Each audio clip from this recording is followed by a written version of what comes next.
Assalamualaikum warahmatullahi wabarakatuh. Selamat datang di channel Kelas Sederhana, channel tutorial ilmu dan pengetahuan.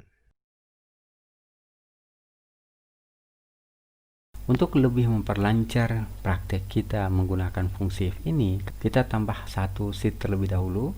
Klik tanda tambah yang ada di sebelah sini. Nah, ini sudah ada sheet baru. Kemudian teman-teman bisa mengetikkan data seperti ini. Nah, di sini terdapat kolom A, B, C sampai dengan kolom I. Kolom yang ada isinya itu hanya kolom nomor, kolom kode, dan kolom terjual. Nah, data yang ada pada kolom nomor, kolom kode, teman-teman isi secara manual. Ingat, kolom terjual itu tidak diketik secara manual. Jadi bukan diketik 15 unit, tetapi diketik dengan menggunakan format yang ada pada kotak dialog ini, yaitu format yang ini, yang pagar, koma, pagar 0.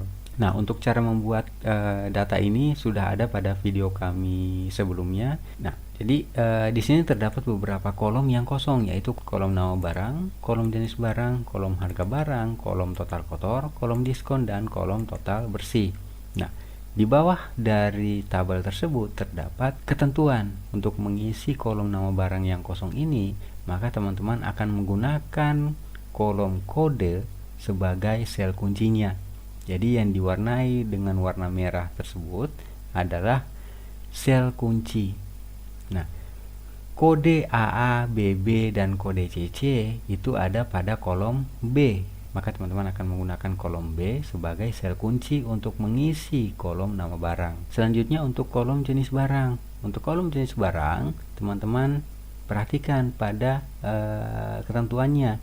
Jika nama barangnya televisi, maka jenis barangnya adalah elektronik. Berarti nanti kolom yang dijadikan sel kunci adalah kolom nama barang. Jadi berbeda dengan kolom nama barang ini. Pada kolom nama barang, sel kuncinya adalah kolom kode. Sementara pada kolom jenis barang, sel kuncinya adalah kolom nama barang. Selanjutnya untuk kolom harga barang. Untuk kolom harga barang, sel kuncinya adalah sel nama barang, sama dengan sel jenis barang.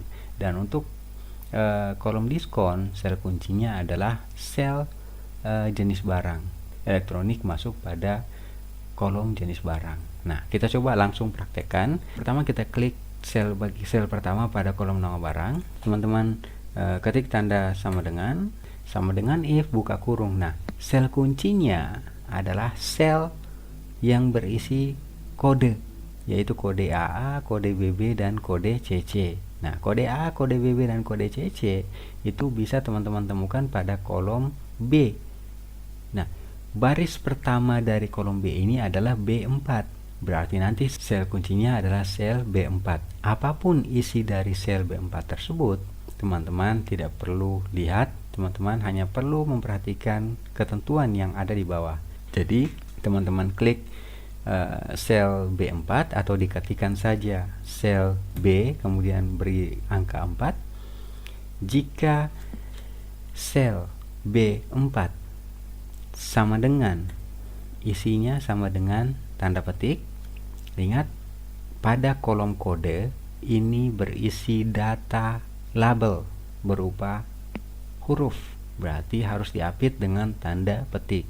Jika isi dari sel B4 sama dengan AA, kita lihat pada ketentuannya yang disebut duluan adalah kode AA, maka ikuti saja data-data yang ada pada ketentuan ini. Jika sel B4 isinya sama dengan AA, balas tanda petik, maka nama barangnya adalah televisi. Seperti ini, balas tanda petik. Nah, nanti ketika teman-teman mengetikkan formula seperti ini, di bagian sini akan seperti hilang, seperti hilang data-data yang ada pada kolom kode. Teman-teman tidak perlu panik atau tidak perlu khawatir, karena itu hanya tertutup oleh fungsinya saja, datanya tidak hilang. Nah, agar tidak terganggu dengan data-data yang ada di sini, teman-teman klik saja di bagian formula barnya. Jadi teman-teman tidak perlu pusing dengan huruf-huruf atau kata-kata yang terpotong pada sel ini. Jadi diklik saja pada kolom formula barnya. Jadi seperti ini. Jika sel B4 isinya sama dengan AA dalam tanda petik, maka nama barangnya adalah televisi. Logika yang pertama sudah selesai. Selanjutnya kita masuk pada logika yang kedua. Logika yang kedua berisi kode BB dan nama barangnya boneka. Nah, maka kita berikan batas koma atau titik koma sesuai dengan perangkat yang teman-teman gunakan. Kemudian teman-teman ketikkan logika yang kedua. If buka kurung sel B4. Jadi selnya tetap sama dengan sel yang pertama kali digunakan, yaitu sel B4. Jika sel B4 isinya sama dengan buka tanda petik, kemudian ketikkan huruf yang kedua atau kode yang kedua, yaitu kode BB. Nah, kemudian buka balas tanda petik, kemudian koma atau titik koma, kemudian berikan tanda petik buka lagi untuk mengetikkan nama barang berupa boneka. Kemudian balas tanda petik seperti ini. Nah, di sini sudah terdapat dua logika. Nah, selanjutnya kita masuk pada logika yang ketiga, yaitu jika kode yang digunakan adalah kode CC, maka nama barangnya adalah meja. Nah, kita berikan batas dengan koma atau titik koma, kemudian kita ketikkan lagi if buka kurung sel B4 sama dengan buka tanda petik, isi dari sel kunci tersebut adalah kode CC, maka buka tanda petik, nama barangnya adalah meja. Maka nama barangnya adalah meja. Balas tanda petik. Nah, teman-teman lihat, di sini ada tiga logika. Jika kodenya AA, jika kodenya BB, dan jika kodenya CC. Jika kodenya AA, nama barangnya televisi. Jika kodenya BB, nama barangnya boneka. Dan jika kodenya CC, maka nama barangnya adalah meja. Teman-teman lihat pada formula ini. Di sini sudah terdapat tiga fungsi if, yaitu if yang pertama, if yang kedua, dan if yang ketiga.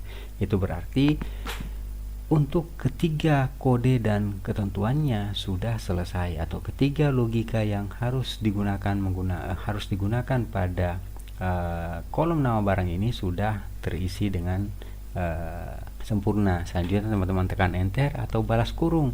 Balas kurungnya berapa kali? Balas kurungnya sebanyak teman-teman menggunakan fungsi if. Jadi balas kurungnya sama dengan 3 kali. Balas kurung kemudian enter. Maka kolom nama barang yang pertama sudah terisi. Kodenya CC, maka nama barangnya adalah meja. Selanjutnya teman-teman hanya perlu mengcopy data yang sudah terisi pada sel yang pertama ini. Caranya klik dan tahan, kemudian tarik ke bawah. Maka kolom nama barang akan terisi sesuai dengan kode yang digunakan. Jika kodenya berubah menjadi AA, maka nama barangnya akan berubah menjadi televisi. Kita coba enter seperti ini. Nah, kita kembalikan ke yang pertama. Teman-teman perlu perhatikan bahwa sekali lagi yang digunakan untuk mengapit kode dan nama barang itu adalah tanda kutip atau tanda petik. Teman-teman bisa ambil dengan, atau teman-teman bisa mengetikkannya dengan cara tekan dan tahan tombol shift, kemudian ketik tanda petik atau tanda aksen yang ada di sebelah kiri dari tombol enter keyboard teman-teman. Nah, selanjutnya kita masuk pada kolom yang kedua, yaitu kolom jenis barang. Untuk kolom jenis barang, teman-teman perhatikan ketentuannya. Ketentuan yang ada di sini adalah jika nama barangnya televisi, jika nama barangnya boneka, jika nama barangnya meja, maka jenis barangnya adalah elektronik, mainan, dan furniture. Nah, teman-teman lihat, nama barang disebut terlebih dahulu, atau televisi, boneka, dan meja ini disebut duluan dibandingkan dengan elektronik, mainan, dan furniture. Itu berarti sel kunci yang akan teman-teman gunakan adalah sel C4 atau kolom C atau kolom nama barang. Maka rumusnya akan jadi seperti ini, sama dengan if buka kurung. Jika tadi kita menggunakan sel kunci kode, maka sekarang kita menggunakan sel kunci nama barang. Berarti sel C4. Jika sel C4 sama dengan, nah isinya sama dengan, lihat ketentuan pada jenis barang, karena yang kita isi adalah kolom jenis barang. Jika sel C4, jika sel nama barang isinya sama dengan televisi, televisi adalah data label, berarti diapit dengan tanda petik, ketikan kata televisi sama dengan televisi, balas tanda petik, maka koma atau titik koma, jenis barangnya adalah elektronik. Maka jenis barangnya adalah elektronik. Nah, elektronik juga sama, datanya data label, maka harus diapit dengan tanda petik atau tanda kutip. Buka tanda petik atau buka tanda kutip, kemudian ketikkan kata elektronik. Kemudian balas tanda kutip atau balas tanda petik. Logika pertama sudah selesai. Kita berikan batas dengan koma atau titik koma. Nah, seperti tadi kita klik saja pada kolom formula bar ini. Kemudian kita lanjutkan pada logika yang kedua. Jika nama barangnya boneka, maka jenis barangnya adalah mainan. Nah, teman-teman ketikkan lagi kata if, buka kurung, kemudian sel C4. Jadi sel yang akan teman-teman gunakan pada logika kedua, ketiga, dan seterusnya itu sama dengan sel yang digunakan pada logika yang pertama. Di sini kita menggunakan sel C4. Berarti nanti di bagian kedua, ketiga, dan seterusnya gunakan sel C4. Ketik huruf C, kemudian angka 4, kemudian sama dengan, isinya sama dengan tadi yang pertama menggunakan nama televisi atau nama barang televisi, maka yang kedua menggunakan nama barang boneka. Kemudian balas tanda kutip atau balas tanda petik, kemudian koma atau titik koma, buka tanda petik atau buka tanda kutip, kemudian ketikkan jenis barangnya mainan, sama dengan mainan. Kemudian berikan tanda petik atau tanda kutip penutup, kemudian beri batas logika kedua seperti ini, koma atau titik koma. Jadi logika pertama sudah selesai, logika kedua juga sudah selesai. Selanjutnya kita masuk pada logika yang ketiga. Jika nama barangnya sama dengan meja, maka jenis barangnya adalah furniture. Nah, ketikkan lagi if, buka kurung, kemudian sel C4, kemudian sama dengan, buka tanda petik atau tanda kutip, jenis barangnya atau nama barangnya adalah meja, kemudian tutup tanda petik, kemudian koma atau titik koma, buka tanda petik, kemudian ketikkan kata furniture, kemudian balas tanda kutip atau balas tanda petik, kemudian teman-teman tutup kurung sebanyak 3 kali atau teman-teman langsung tekan enter. Nanti akan muncul pesan seperti ini. Jika muncul pesan seperti ini yang isinya adalah yes dan no, itu berarti tutup kurungnya kurang. Jika pesan yang muncul bukan yes dan no saja, maka berarti rumus atau formula yang teman-teman ketikkan salah. Nah, jika pilihannya adalah yes dan no, hanya dua ini saja, maka teman-teman klik tombol yes atau tekan enter.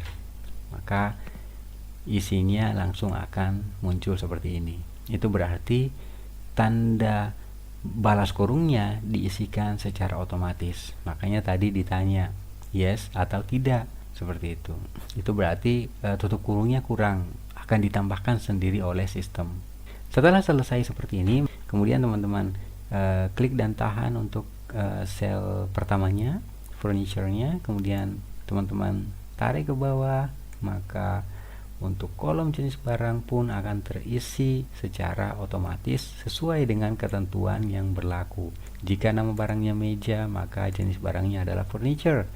Jika nama barangnya televisi, maka jenis barangnya adalah elektronik, dan seterusnya. Selanjutnya untuk kolom harga barang. Untuk kolom harga barang, teman-teman lihat. Yang disebutkan pertama adalah televisi, boneka, meja. Nah, itu berarti kolom yang akan dijadikan sebagai sel kunci adalah kolom nama barang. Jadi bukan kolom jenis barang, tetapi kolom nama barang. Kenapa? Karena yang disebutkan di sini adalah nama barang, bukan jenis barang. Ini kan ada syaratnya, kemudian ada ketentuannya. Jika syaratnya terpenuhi, jika syarat atau nama barangnya terpenuhi, isinya televisi, boneka, atau meja, maka harganya pun akan terisi sesuai dengan ketentuan ini. Kita coba langsung praktekkan untuk harga barang. Ketikkan tanda sama dengan, kemudian sel kunci. Sel kunci adalah nama barang. Jika nama barang televisi, nama barang ada di kolom C. Nah, sel kuncinya adalah sel C4. Jika buka kurung sel C4, Jika sel C4 isinya sama dengan seperti tadi, televisi. Jika isinya sama dengan televisi, balas tanda petik, kemudian koma atau titik koma, kemudian teman-teman lihat ketentuannya. Harga, jika nama barangnya adalah televisi, maka harganya adalah 3.500.000. Nah, teman-teman lihat, untuk harga di sini itu adalah data berupa angka. Demikianlah video kali ini. Terima kasih untuk teman-teman yang sudah mampir di channel Kelas Sederhana dan menonton video ini sampai selesai. Kritik dan saran dari teman-teman sangat kami harapkan untuk memperbaiki channel ini ke arah yang lebih baik. Jika teman-teman memiliki pertanyaan, silakan teman-teman ketikkan di kolom komentar atau melalui email kls.sederhana@gmail.com. Kami akan berusaha untuk memberikan jawaban dan solusi dari setiap pertanyaan. Dan untuk jenis pertanyaan yang sama dan sering ditanyakan, akan kami buatkan video tersendiri untuk mengulasnya. Jika video ini bermanfaat, silakan teman-teman like, komen, dan share. Dan jika teman-teman menginginkan video-video selanjutnya, kami persilahkan teman-teman untuk mengklik tombol subscribe dan menyalakan loncengnya. Terima kasih teman-teman, sampai jumpa di video berikutnya. Wassalamualaikum warahmatullahi wabarakatuh.